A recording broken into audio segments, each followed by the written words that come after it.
तायडेव अगं आणखी पोरीला बाहेर. तुम्हाला काही विचारायचं विचारा.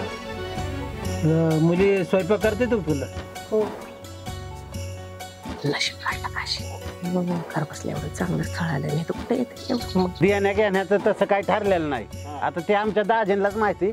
पण कुठं देणं घेणं करता साठ लोट ठरले का हो दाजी? घडले साखरोड त्यांची मुलगी आपल्या घरात, आपली मुलगी त्यांच्या घरी, म्हणजे सासरवासाचा विषय राहिला नाही. दाजी बारीक चिरीक सामान सुद्धा काय ठेवायचं नाही बरं का. हा कनवरला गजर बिजर सगळं घेऊन टाकायचं. मेंढ्या घ्या.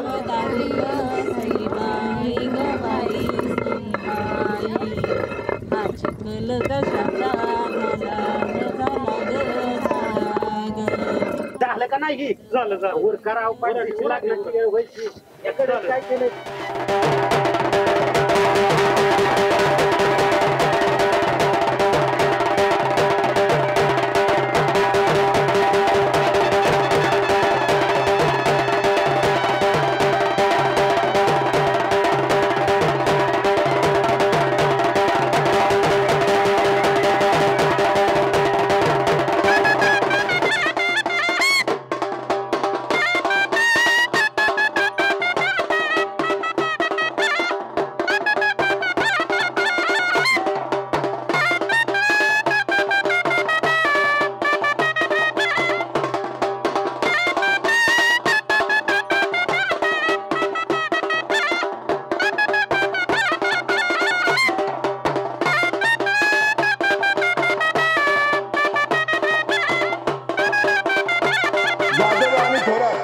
या घराण्यातील सुपुत्र आणि सुकन्या काशी आणि काशीनाथ, त्याचप्रमाणे राणे आणि राजाराम यांचा शुभ आपल्या सर्वांच्या साक्षीने कुलदेवतेच्या आशीर्वादाने या ठिकाणी संपन्न होत आहे. शुभमंगल.